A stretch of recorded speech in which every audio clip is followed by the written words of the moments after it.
Waalaikumsalam warahmatullahi wabarakatuh. Apa kabar, Dek? Dengan siapa ini? Hidayah. Alhamdulillah. Sudah menikah belum? Didoakan ya. Tunggu dulu, doa apa dulu, Dek ya? Sing dapat jodoh yang solehah. Kok nggak amin? Tenang, Dek, tenang ini. Diaminkan semua jamaah ya. Sudah ada calonnya belum? Oh ya, itu aja yang solehah berarti ya. Tenang ya, jangan terlalu cinta ya. Halo? Iya. Karena kalau sudah terlalu cinta, suka ngabisin tempat hati untuk Allah. Itu yang bahaya. Assalamualaikum warahmatullahi wabarakatuh. Alhamdulillahirabbil alamin. Alhamdulillahilladzi anzala as-sakinah fi qulubil mu'minin liyazdadu imanan ma'a imanihim. Allahumma shalli ala sayyidina Muhammad wa ala alihi wa ashabihi ajma'in. Allahumma a'inna ala dzikrik wa syukrik wa husni ibadatik. Amin ya rabbal alamin. Jangan lepas doa itu ya. Pendek doanya tapi paten sekali. Hafal belum? Allahumma a'inni ala dzikrika wa syukrika wa husni ibadatik. Allahumma a'inni ala dzikrika wa syukrika wa husni ibadatik. Allahumma a'inni ala dzikrika wa syukrika wa husni ibadatik. Ini doa agar kita ditolong oleh Allah untuk selalu bisa zikir. Zikrullah itu nikmat yang terbesar. Orang kalau ahli zikir yang benar, maka dia adalah orang yang disukai Allah. Karena orang yang paling banyak diingat Allah adalah yang paling banyak mengingat Allah. Juga doa itu ditolong menjadi ahli syukur dan ahli ibadah. Wa husni ibadatik. Jadi yang benar-benar ahli ibadah yang baik, yang bisa mengabdi ke Allah dengan benar, baik. Nah, kalau zikir sudah sering kita bahas, sekarang kita membahas tentang syukur untuk hal-hal yang sangat-sangat halus, yang sering kita anggap bukan nikmat. Jadi kita nikmat tuh kalau dapat kiriman kue, alhamdulillah. Dapat ngiriman baju, alhamdulillah. Kita seakan-akan karunia Allah tuh hanya untuk insidental, kadang-kadang, dan yang dianggap besar. Tiba-tiba ada yang ngasih uang 2 gepok ya, uang 1000-an, alhamdulillah. Ada yang traktir makan, alhamdulillah. Ada yang ngundang umroh, alhamdulillah.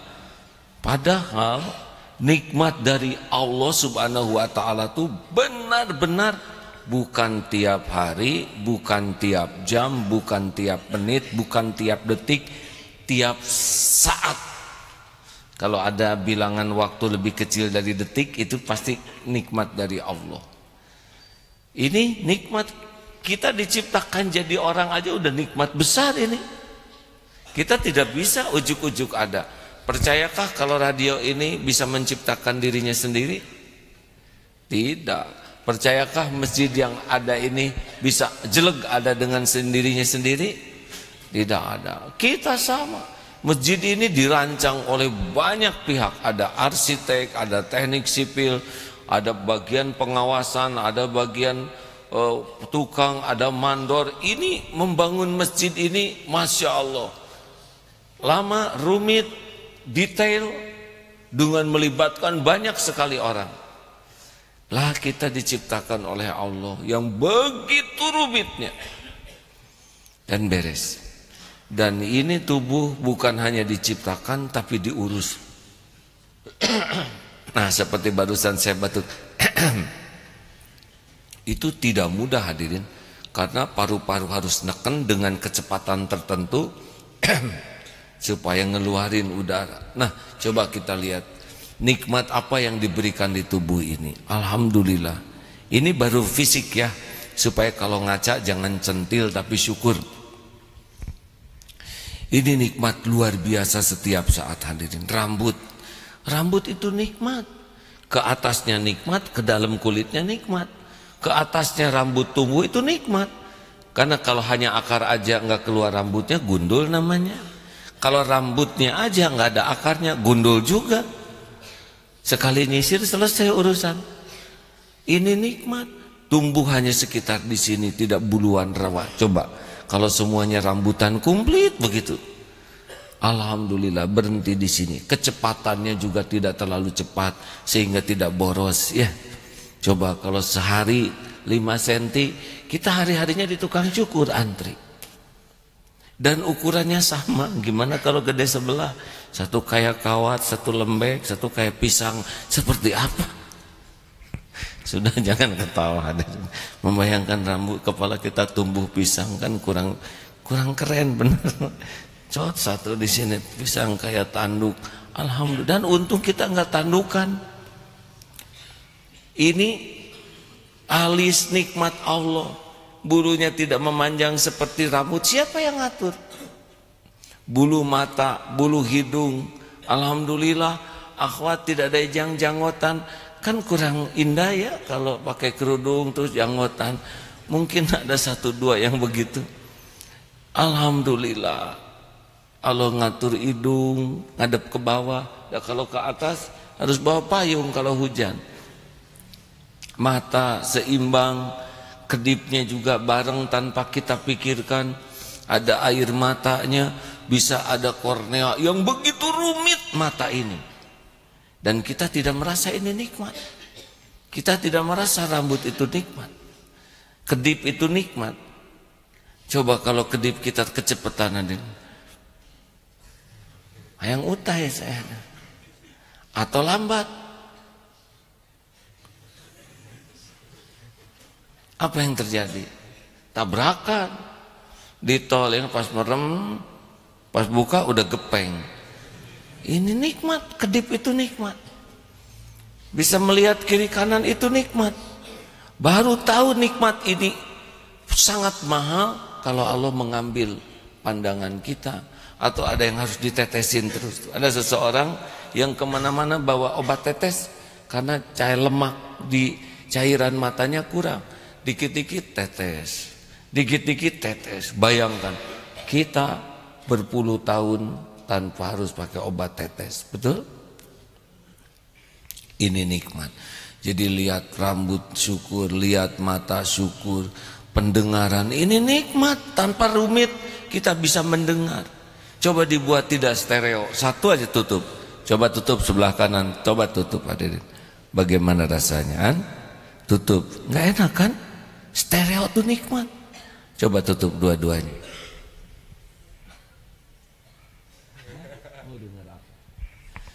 Jarang kita mensyukuri ini. Benar-benar harusnya kita tuh alhamdulillah ya Allah, alhamdulillah ya Karim. Ini baru yang nampak secara lahiriah ya.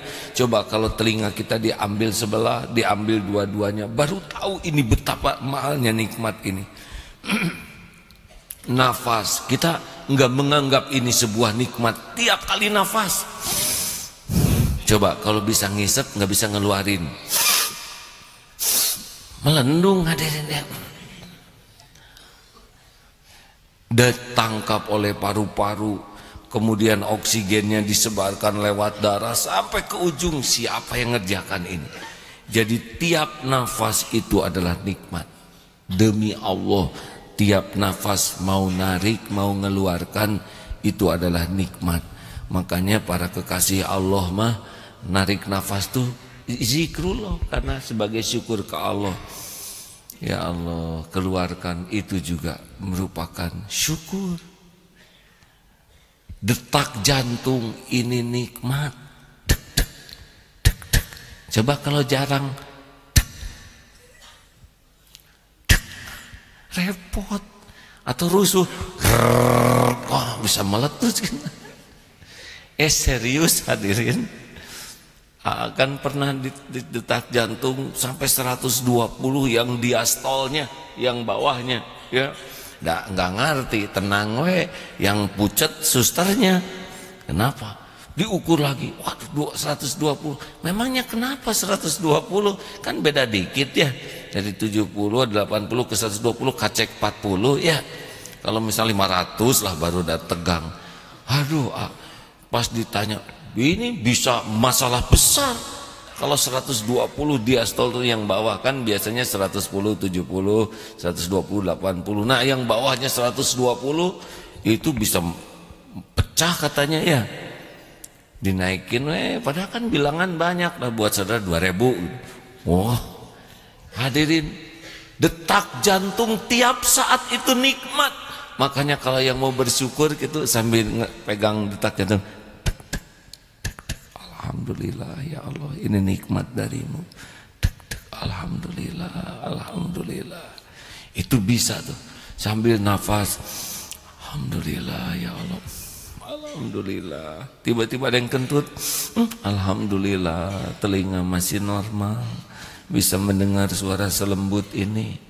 Tiba-tiba tercium variasi, alhamdulillah, bisa membedakan bau karbit ya. Dan gak lama lah, alhamdulillah, alhamdulillah. Nah hadirin, maksud AAT, kita tuh jangan kufur nikmat. Jangan hidupnya tuh hanya dengan keinginan yang banyak, harapan, kecewa, jengkel, sedih, nelangsa. Padahal kalau mau syukur, Allah subhanahu wa ta'ala sudah janji, la in syakartum la azidannakum wa la in kafartum inna azabi lasyadid. Ini janji Allah tuh pasti. Kalau kita syukur ala kulli hal, itu Allah jamin akan ditambah nikmatnya. Jadi jangan takut dengan karunia-karunia yang belum ada. Semuanya ada dalam kekuasaan Allah. Dan Allah janji dengan janji yang tidak akan pernah dipungkiri. Allah janji akan menambah nikmat bagi orang yang tahu bersyukur. Di antaranya afdalu doa alhamdulillah. Bisa dibacakan yang tentang nikmat Allah itu yang tidak bisa dihitung, silakan. A'udzu billahi minasy syaithanir rajim. Bismillahirrahmanirrahim. Wa ataakum min kulli ma sa'altumuh wa in ta'uddu ni'matallahi la tuhsuha innal insana ladzalumun kaffar. Dan Dia telah memberikan kepadamu segala apa yang kamu mohonkan kepadanya. Dan jika kamu menghitung nikmat Allah, niscaya kamu tidak dapat menghitungnya. Sungguh manusia itu sangat zalim dan sangat mengingkari nikmat Allah. Nah, dengar sahabatku sekalian, ayolah, bolehkah punya keinginan? Boleh, jelas. Tapi jangan sampai melupakan nikmat yang ada. Ingin itu harus mengantarkan syukur. Jaminan dari Allah tidak diberikan kepada ahli ingin, tapi ahli syukur. Kalau ingin sesuatu supaya ditolong oleh Allah, keinginan itu harus mengantarkan kita jadi ahli syukur. Nanti syukur itu yang membuka karunia. Jadi jangan takut, rezeki kita semuanya ada dalam genggaman Allah. Karir juga nggak ada yang tidak dalam kekuasaan Allah subhanahu wa ta'ala. Cinta, jodoh, sehat, semuanya. Wa ma bikum min ni'matin faminallah. Makanya kalau ingin selalu ditambah karunia, ditambah kebahagiaan, ditambah pemberian, ditambah rizki, kuncinya adalah jadilah ahli syukur. Di antara kunci syukur adalah memuji Allah dalam segala keadaan. Masya Allah. Ayo, alhamdulillah bisa tidur, alhamdulillah. So, saya dihina orang, alhamdulillah, atau dihina mas, sedikit penghinaan orang. Ya, saya ketipu, dikit lah. Seperti si Kabayan yang hilang motor itu ya. Ketika ada hitung nih saya punya motor baru. Si Iteng di dapur, Kabayan turun dari motor sambil hidup tuh motornya. Lihat ini motor baru. Ketika Iteng keluar dengan Kabayan, ternyata motor sudah tidak ada. Itu masih Kabayan bahagia luar biasa. Alhamdulillah. Beneran tuh. Kenapa Kabayan motor hilang? Bersyukur. Untung saya sudah turun. Gitu. Si Kabayan membayangkan, coba kalau dia di atas motor, dia kan hilang. Ini siapa yang pusing hadirin? Saya juga bingung. Nah hadirin sekalian, pengumuman ini agak penting sehubungan dengan hari esok. Ada sholat Jumat di Istiqlal untuk mendoakan supaya adilnya itu benar-benar adil ditegakkan gitu. Karena sekarang sebagian masyarakat itu termasuk MUI, para ulama merasa ini asa kurang pas ya tentang kasus penistaan agama, karena bukan baru satu kali. Sebelumnya Arswendo Atmawiloto, terus siapa?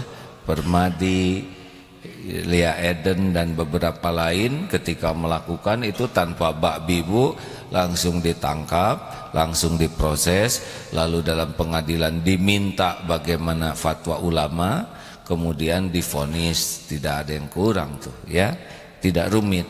Nah yang ini pertama nangkepnya juga enggak sampai sekarang, kemudian alot sekali dengan berapa, bahkan semua puncaknya lah organisasi Islam MUI, Muhammadiyah yang besar dan NU sudah diundang pimpinannya ke sana dan menyatakan hal yang sama, ini adalah penistaan agama. Tapi ya ternyata begitulah hukumnya, hanya hukum 2 tahun kemana sih? 1 tahun dan 2 tahun percobaan. Artinya kalau dalam 2 tahun itu tidak melakukan pelanggaran, tinggal ditahan ya. Tapi kalau pelanggarannya setahun, entah gimana lah gitu. Dan ini merasa kok beda ya. Nah mudah-mudahan nanti hakimnya ini. Tapi kalau secara pribadi saya sudah menduga dari awal juga akan begini. Ini mah bukan magic ya, bukan firasat atau apa, enggak, lihat dari pola saja ya. Dari polanya kan yang satu ini diperlakukan spesial kelihatannya ya, yang ngebelanya siapa dari sana sini. Jadi ketika sidang itu juga sudah terbaca ini ujungnya bekal rada-rada dibebaskan atau ringan sekali gitu. Dan ternyata iya. Dan prediksi ini bukan hanya oleh saya saja, banyak orang-orang yang berpikir mau menafakuri. Yang dicemaskan apa? Dicemaskan di mana-mana juga terjadinya kerusakan besar itu kalau terjadi ketidakadilan. Nah saya tentu tidak mau ya negeri kita jadi babak belur hanya karena satu perkara ini yang tidak selesai-selesai. Apalagi dengan pilkada kemarin nyata sekali bahwa lebih banyak orang yang menginginkan kebaikan dengan adanya hal ini ya. Jadi mudah-mudahan hari Jumat nanti doanya itu dikabulkan oleh Allah, dibalikan hati hakim sehingga bisa memberikan seadil-adilnya yang memenuhi dahaga keadilan. Dan nggak pengen apa-apa umat Islam. Ini bukan urusan dengan etnis, bukan urusan Bhinneka Tunggal Ika, bukan urusan radikal dan sebagainya. Dibawa ke arah sana tuh oleh orang yang tidak suka saja. Seakan-akan ini masalah Bhinneka Tunggal Ika, nggak ada masalah bagi kita. Ini masalahnya ada yang menista agama dan kita belum merasakan keadilan itu ditegakkan. Gitu. Nah, itu saja. Mudah-mudahan doa di sholat Jumat nanti dikabulkan ya. Apakah ke sana? Saya ke sana sesudah acara di Kodam. Untuk apa? Ya seperti biasa ya, Darut Tauhid bagian sasapu ya. Memang kurang keren hadirin, tidak apa-apalah, dah harus bagi tugas. Yang bagian di depan ada, di tengah ada, dan rencananya Darut Tauhid itu bagian bersih-bersih saja supaya Istiqlal dan sekitarnya tetap bersih. Begitulah. Nah hadirin sekalian, oleh karena itu Hijab Fest yang asalnya hari Jumat jam 4 diganti jadi hari ini jam 10 di Sabuga. Hijab Fest itu khusus buat muslimah yang berjilbab ya, buat ikhwan berjilbab tidak pantas. Hadirin, tapi kalau mau datang ya silakan di Sabuga jam 10 pagi hari ini. Itu dimajukan dari hari Jumat menjadi hari ini. Ya semoga semua kejadian ada hikmahnya dan kita bisa bersikap sebaik-baiknya. Kita mencintai negeri ini dan mudah-mudahan apa yang kita lakukan bagian daripada amal soleh kita. Kita simak guru kita ya, Pak Miftah Farid. Halo. Waalaikumsalam warahmatullahi wabarakatuh. Pak, waktu Bapak terambil beberapa oleh AA nih. Manfaat ya Pak, mudah-mudahan. Pak, gimana perasaan Bapak tuh? Pak Miftah, itu dengan itu. Ini mah kita aja hanya berdua Pak ya. Saya merasa kurang adil gitu, gimana menghadapi semua ini Pak? Ya, saya kira bukan hanya kita, rakyat juga merasakan. Rakyat merasakan ada ketidakadilan seperti ini bisa apa-apa.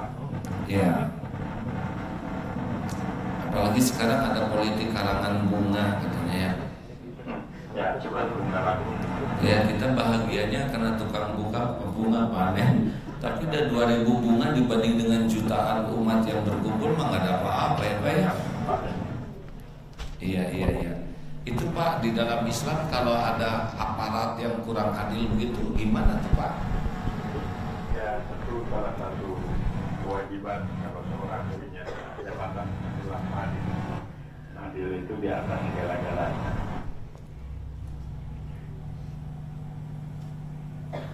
Halo? Ya.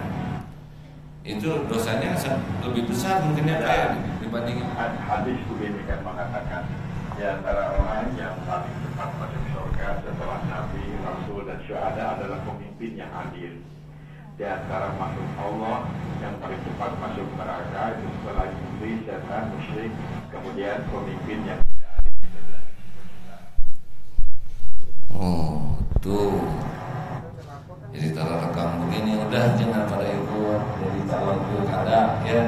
Ya, kalau kira-kira tidak adil mungkin. Selain tidak adil tidak ada yang milih juga. Tuh begitu beratnya ya Pak, itu langsung kesnya jeblong itu ke neraka Pak. Iya, alhamdulillah. Alhamdulillah min dzalik. Lah kita juga pemimpin lah, juga di sini pemimpin semua ya Pak ya. Kullukum ra'in. Semua kita pemimpin. Masya Allah. Baik para pendengar, kita simak uraian beliau, mudah-mudahan ini menggugah hati kita semua supaya lebih adil dalam segala urusan. Silakan Pak Miftah. Assalamualaikum warahmatullahi wabarakatuh. Alhamdulillahirabbil alamin wassalatu wassalamu ala asyrafil anbiya wal mursalin.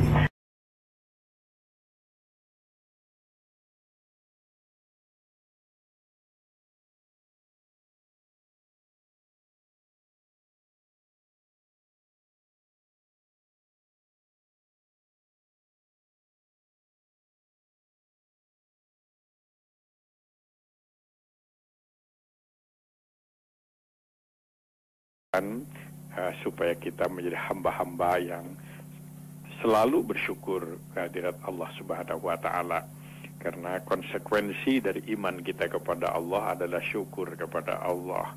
Kemudian sebagai wujud bahwa kita ini adalah orang baik, antara lain kita harus bisa syukur. Bisa syukur. Malah sudah sering juga kita dengar janji dari Yang Maha Kuasa, kalau kita syukur atas segala nikmat yang ada, nikmat itu akan bertambah. Jadi kunci untuk memperoleh anugerah nikmat yang bertambah itu adalah pandai-pandailah syukur. Dan sebaliknya, kenapa ini nikmat itu tidak membuahkan kenikmatan, tidak membuahkan kebahagiaan, itu mungkin karena kita tidak syukur, seperti yang dinyatakan oleh Allah, la in syakartum la azidannakum wa la in kafartum inna azabi lasyadid. Kalau kamu syukur, nikmat yang ada bertambah, tapi kalau kufur, tidak syukur nikmat yang ada pun menjadi laknat, tidak menjadi sebuah kenikmatan. Tapi perlu diingat juga oleh kita bahwa yang betul-betul bersyukur, pertama bahwa kalau kita syukur atas segala nikmat itu, yang memperoleh manfaat itu adalah kita sendiri. Wa may yashkur fa innama yashkuru li nafsihi. Barang siapa yang bersyukur atas nikmat Allah, maka dia sebetulnya syukur untuk dirinya. Artinya Allah tidak punya kepentingan apa-apa dengan syukur kita manusia. Allah tidak menambah kaya karena manusia syukur. Allah tidak tambah mulia karena manusia syukur. Tetapi yang memperoleh manfaat dari syukur itu adalah manusia yang bersangkutan. Jadi orang syukur itu menambah nikmat. Orang yang bersyukur itu adalah menambah iman. Orang yang bersyukur itu juga memperoleh kemuliaan. Kemuliaan diperoleh karena kita adalah syukur. Dan yang tidak kalah pentingnya adalah orang yang syukur itulah yang dicintai oleh Allah Subhanahu wa ta'ala. Tapi Quran mengingatkan, wa qalilum min ibadiyasy syakur. Tapi dari hamba-hambaku yang betul-betul syukur itu cuma sedikit. Jadi rupanya menurut kesimpulan ayat ini, yang paling banyak itu manusia rupanya tidak syukur. Atau barangkali merasa syukur tapi sebetulnya salah cara bersyukur. Jadi tidak syukur yang betulan. Jadi syukur yang betulan.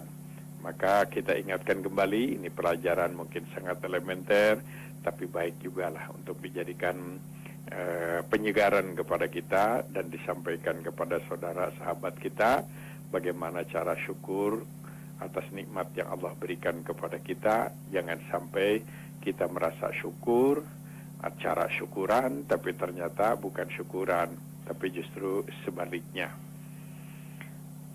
Ibnul Qayyim itu dalam salah satu karyanya beliau mengemukakan syukur itu katanya merupakan puncak dari segala sikap. Jadi ketika seseorang mendapatkan kepahitan, kesulitan, musibah, yang pertama itu dia tentu sabar menerima apa yang dia apa yang dia terima itu sebagai bagian daripada kehendak Allah begitu. Setelah sabar dia pasrah kepada Allah, tidak hanya diam, tidak marah, tapi juga berserah dirilah kepada Allah. Setelah pasrah dia betul-betul ikhlas. Ikhlas artinya semuanya kita sikapi ini adalah pasti karena kasih sayang Allah. Nah, ikhlas menjadi bagian ibadah. Jadi sebuah musibah pun bisa menjadi ibadah kalau kita ikhlas menghadapinya. Artinya kita sikapi bukan karena ingin beken, kita sikapi dengan sabar bukan karena pencitraan, tapi ikhlas semata-mata mengharap ridho Allah. Dan puncaknya kata beliau adalah seorang kalau dapat musibah itu kalau sudah bisa syukur dengan musibah, ya pasti Allah memberikan sesuatu yang lain. Ya Allah, kalau diberi kesempatan saya ini olehmu ya Allah untuk untuk kifarat menghapuskan dosa karena musibah. Saya diberi kesempatan untuk rugi sehingga dengan begitu saya tambah dekat kepada Allah. Jadi ini kata beliau, syukur itu adalah puncak dari segala sikap. Jadi dari sabar, pasrah, ikhlas, puncaknya syukur kalau mendapatkan kepahitan, penderitaan. Maka sering kita temukan sikap orang-orang yang soleh mendapat musibah itu, alhamdulillah ini Allah memberi kesempatan kepada saya untuk saya semakin dekat kepada Allah, untuk meningkatkan keimanan saya, untuk meningkatkan kecerdasan saya, untuk meningkatkan kehati-hatian saya, untuk mendapatkan sesuatu yang di luar kemampuan, di luar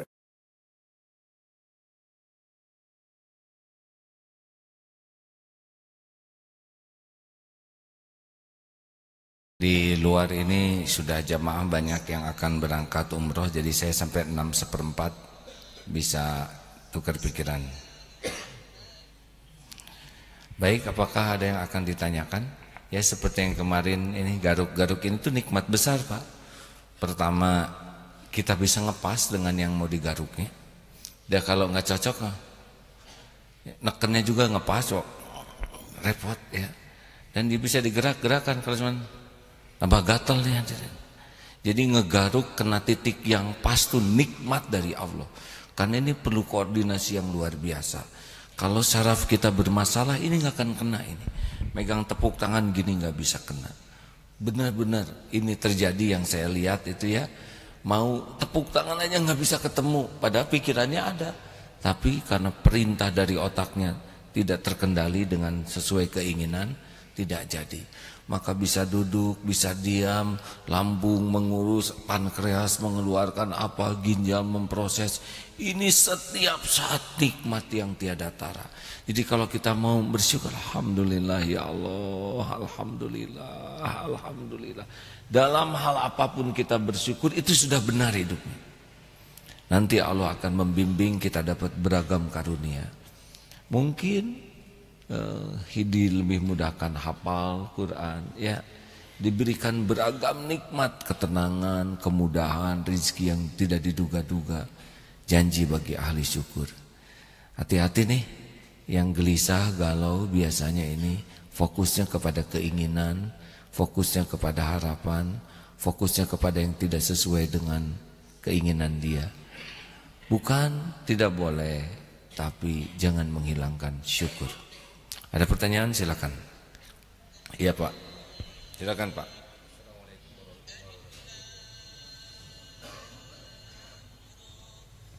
Ya.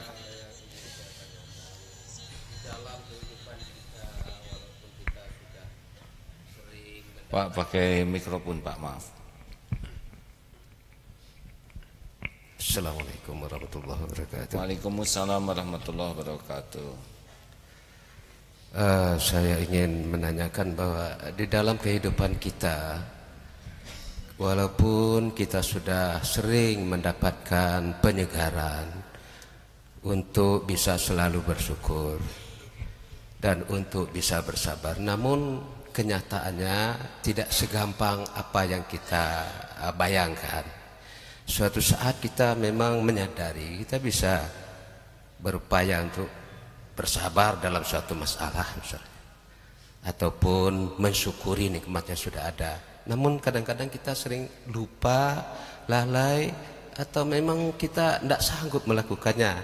Nah ini bagaimana supaya kita bisa istiqomah? Ini harusnya bawa busur dan anak panah Pak. Potensinya ada busur, ada anak panah. Ini udah punya nih. Tapi kalau tidak pernah ada sasarannya, tidak ada targetnya, mau dipanahin kemana? Benar? Mana sembarangan tetangga yang menjerit. Makanya selalu harus punya target Pak. Saya punya target minimal sehari saya mengucap alhamdulillah 1000 kali, 2000 kali, terserah saja ya. Nah orang yang tidak punya target tidak ada. Seperti kenapa kita tidak hafal juz amma? Karena tidak punya target untuk hafal. Benar? Kenapa kita tidak tahajud? Karena nggak ada target jadi ahli tahajud. Nah makanya selain kita target ibadah, targetkan juga. Misalkan Rasulullah sehari 100 kali istighfar tanpa dosa. Saya berlumut dosa, harus lebih dari itu. Berapa? Tidak apa-apa kalau mentargetkan sendiri, karena kan kita tahu dosa kita seperti apa. Nah termasuk nikmat ini, Bapak harus punya target. Saya sehari akan bersyukur kepada Allah dengan menyebut hamdalah misalkan 1000 kali. Tidak cukup hanya alhamdulillah pada waktu selesai sholat saja. Itu boleh, itu tidak mengada-ada sepanjang itu menjadi mujahadah pribadi ya Pak ya.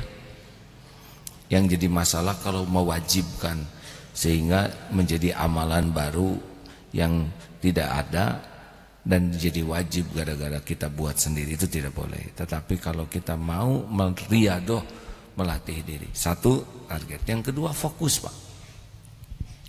Sekarang ada sasaran panah target, tapi kita nggak pernah fokus. Enggak juga, target banyak yang buat, tapi dia nggak fokus untuk mencapai target.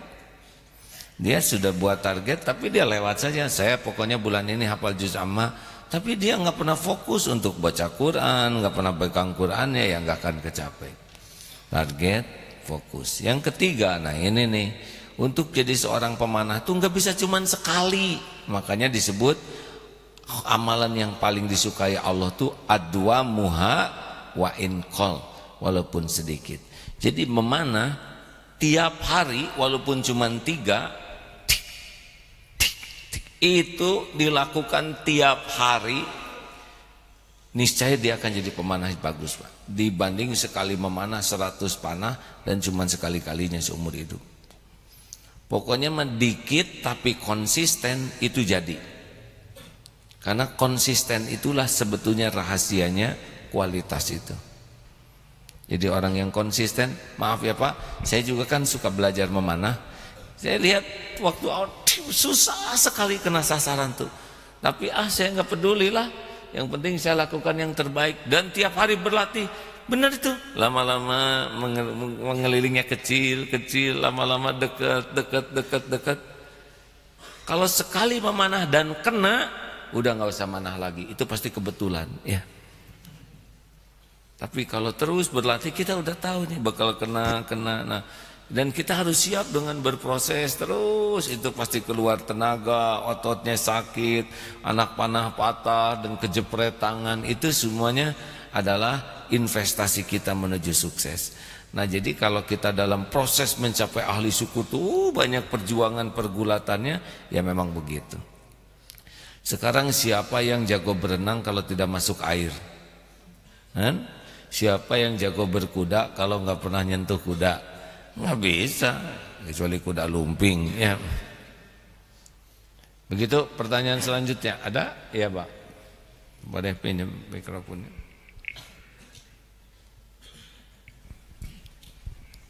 Ini di wisuda besok deh. Ya. Alhamdulillah. Assalamualaikum warahmatullahi wabarakatuh. Waalaikumsalam warahmatullahi wabarakatuh. Takdir Allah, saya ditakdirkan jadi guru sekolah luar biasa. Masya Allah. Jadi selama ini kunci sabar yang saya dapatkan ilmu. Jadi orang-orang sering berkata guru SLB itu sabar-sabar. Sebenarnya kalau ada ilmunya, sabar itu mudah gitu. Oh, gimana deh? Saya jadi nggak sabar. Jadi ya itu. Tapi ya terkadang gimana ilmunya, Dek? Jadi kalau ilmunya menghadapinya ada, jadi tidak sesulit yang tidak harus apa istilahnya? Tidak sesulit yang tidak ada ilmunya. Iya gitu. Maksudnya itu deh. Seperti itu. Lah itu jangan saya yang jawab deh. Jadi kalau kita tahu ilmu menghadapi murid yang seperti itu, maka kita akan jauh lebih sabar dibanding yang tidak tahu ilmunya gitu. Sama mengurus pasien juga Pak. Katanya dokter, perawat itu juga ada ilmunya supaya bisa lebih sabar. Nah gimana itu ilmunya deh? Cepat, saya tidak sabar. Jadi ya terkadang ya sabar itu pengen sabar yang nggak ada batasnya, karena sabar kan nggak ada batasnya. Kunci sabar itu gimana? Oh, katanya sih sudah tahu ilmunya. Nah sekarang saya nanya malah saya harus jawab. Jangan bikin emosi deh. Saya jadi tidak sabar nih. Jadi ya terkadang istilahnya nggak udah tahu ilmunya tapi tetap nggak sabar gitu. Oh gitu. Apalagi kami deh yang belum tahu ilmunya. Si Ade mau dikira teh mau ngajarin ilmu sabar, ternyata mau ngajarin nanya sabar ya deh. Gini, kalau ingin sabar tuh ya harus persis seperti kata guru saya dulu ya. Ada salah seorang guru dan beliau pindah ke desa, dan sebelum pindah ke desa berkata gini, Mas Gim, apapun yang terjadi selalu ingat kepada saya, selalu ingat saya. Mas Gim harus ingat saya, namanya tuh sabar ya. Mas sabar, sabar, sabar gitu. Nah alladzina idza asobathum musibah qalu inna lillahi wa inna ilaihi raji'un. Jadi inti sabar itu adalah pada pukulan pertama. Kalau pukulan pertamanya ingat Allah, kesananya akan lebih sabar. Ketika pukulan pertamanya enggak ingat Allah atau telat ingat Allah, itu yang membuat susah sabar. Jadi misalkan anak nangis atau siapa jengkel, langsung ingat ini takdir Allah, hari ini anak ini nangis. Pas naik mobil ketimpa pagar, enggak ingat Allah, aduh, pasti gitu. Kalau ingat Allah, innalillahi wa inna ilaihi raji'un. Ini pasti sudah tertulis di Lauh Mahfuz. Mobil ini akan ketimpa pagar. Di sini ada rezeki tukang bengkel. Di sini ada supaya enggak ujub dengan mobil bagus. Ini untuk syukur yang ketimpa hanya kap mobil, bukan kap kepalaku, ya. Tidak ada yang banyak. Asal ingat Allah. Kalau enggak ingat Allah, kenapa ini pagar begini? Coba tanya ke pagar, kenapa dia jatuh? Jadi error, Pak. Tapi kalau ingat izin Allah. Makanya kalau udah terjadi kepahitan, ingat bahwa ini sudah terjadi dengan izin Allah. Pasti ada hikmahnya, pasti sudah diukur, pasti ada kebaikan di dalamnya. Pasti kalau pahit karena dosa saya, di sini akan ada pertolongan Allah. Semua ujian ada waktunya selesai dan hanya Allah yang bisa menghilangkannya. Yakin sabar. Jadi kecepatan yakin ke Allah dalam kejadian itulah yang menentukan kesabaran seseorang. Jadi makin banyak zikirnya, ya makin banyak sabarnya. Jelas ya? Terakhir, penelpon terakhir. Oh, ibu mau nanya, tolong ya, karena di luar yang mau berangkat sudah siap, jadi tidak bisa terlalu lama. Silakan. Dek, tuh begitulah takdir deh, yang ngacung di depan, yang dikasih yang di belakang ya. Karena yang ngasihnya tidak lihat yang ngacung. Assalamualaikum AA. Waalaikumsalam warahmatullahi wabarakatuh. Saya Meita AA. Alhamdulillah bisa. Ini yang dari Kanada, Bu? Dari Amerika? Dari Kanada, Vancouver. Oh, Vancouver ya. Alhamdulillah. Iya. Alhamdulillah. AA mau berterima kasih dengan semua ilmu tauhid AA. Kita di sana selalu sharing masukan AA dan kita saling mengingatkan tiap kali siaran radio itu dimulai. Alhamdulillah. Jadi, ya bedanya 2 jam AA. Jadi kalau di sini jam 5 subuh, di sana jam 3 sore. Oh, 2 jam ya. Ya. Alhamdulillah. Tapi harinya yang 1 hari sebelumnya. Jadi bukan hari yang Jadi sama. hari ini hari apa di Kanada nih? Sekarang hari Kamis. Iya, di sana hari Rabu. Wih, telat sekali ya. Ya nggak apa-apalah ya. Iya. Karena saya waktu ke Kanada Jumatan 2 kali. Di sini terbang Jumatan, hari Jumat terbang, sampai ke Kanada Jumatan lagi itu. Ya nggak apa-apa. Itu Jumatan tersering dalam hidup saya. Baik, Bu Meta silakan. Ya, pertanyaannya, AA sering bilang di dalam tausiah AA bahwa kita melakukan sholat tahajud juga merupakan bentuk syukur kita atas semua karunia Allah. Yeah. Tapi kadang-kadang saya juga masih banyak permintaan gitu loh dalam sholat tahajud itu. Jadi kadang-kadang suka nggak syukur permintaan gitu. Kok bersyukur tapi banyak juga permintaan. Jadi gak apa-apa, Bu. Minta aja sebanyak-banyaknya. Masalahnya mah bukan masalah. Allah tuh lebih suka kalau kita banyak minta. Justru yang jarang doa itu yang dianggap sombong. Allah udah tahu keperluan kita. Bahkan kita juga dipepet oleh Allah supaya minta ke Dia. Sebab minta ke orang malah ngejengkelin. Ya, bagus, Bu. Makin banyak doa makin bagus. ya satu lagi itu mau titip pesan teman-teman kapan datang lagi. Kita semua mengharapkan seperti dulu lagi waktu pas puasa. Ada nggak Kanada yang lebih dekat ya, Bu ya? Yang dulu mah jauh. Saya nggak nyampe ke Kanada tuh, aneh. Kan jadi banyak pahalanya makin jauh kata. Oh iya ya, Bu ya, itu sesuai dengan ceramah saya ya. Makasih banyak. Tunggu dulu, berapa jam, Bu, dari sana ke sini, lewat mana? Lewat Hong Kong kemarin karena delay jadi hampir 30 jam, 30 jam ya. Dari jadi Vancouver ke Hong Kong. Vancouver Hong Kong mah cuma 20-an. 20 jam. Ya, terus sudah gitu Hong Kong ke sini sekitar hampir 5 jam. Ya. Tapi kan ada transit. Ya, 5 jam jadi ya. Karena kalau enggak bosen di pesawat juga. Saya juga sudah kan tidur 7 jam. Pas bangun terus mau ngapain lagi sekarang 13 jam. Oh, saya mah itu ngedownload semua MKAA. Jadi saya dengerin aja gitu. Nggak bosen dah. Oh gitu ya. Tinggal ininya aja Bu ya. Biaya downloadnya. Baik. Oh gitu ya. Makasih makasih atur nuhun. Sekarang kan Perdana Menteri Kanada tuh. Iya jadi sekarang Trudeau tuh namanya Justin Trudeau. Beliau sangat perhatian. Welcome betul ke warga Muslim, kemudian semua warga pengungsi Syria itu sangat beliau perhatikan kesejahteraannya semenjak mereka mendapatkan pekerjaan. Kebetulan saya juga sebagai employment counselor, sebagai counselor yang membantu mencarikan pekerjaan untuk mereka. Jadi alhamdulillah kami sebagai warga Muslim sangat-sangat bersyukur beliau sangat memuliakan warga Muslim, terutama kita yang berhijab sangat-sangat nyaman. Kemudian kan sebagai ada pemenang Nobel pertama itu juga dia juga dari Pakistan dan juga menunjukkan betapa Muslim sangat diterima. Ya, itu takdirnya begitu. Yang di sebelahnya Kanada, Amerika, Mas Trump lagi jahil-jahilnya ke Islam ya. Kalau Kang Trudeau ya alhamdulillah.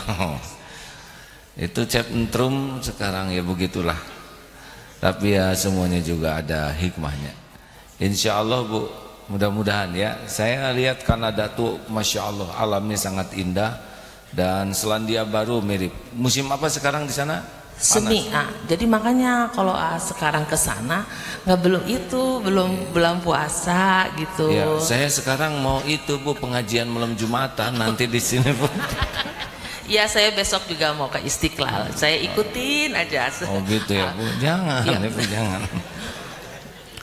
Baik, terima kasih Bu Mita. Terima kasih ya. Assalamualaikum warahmatullahi wabarakatuh. Waalaikumsalam warahmatullahi wabarakatuh. Masya Allah, alhamdulillah.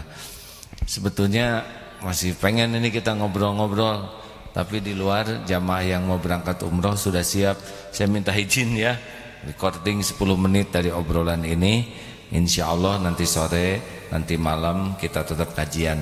Dan para penyimak Facebook dan radio MKFM juga bisa mengikutinya. Sekali lagi saya mohon maaf, mudah-mudahan kita menjadi ahli syukur. Allahumma a'inna ala dzikrika wa syukrika wa husni ibadatik. Assalamualaikum warahmatullahi wabarakatuh. Saya langsung ya, maaf ya. Silakan yang mau sholat isyraq sudah waktunya ya.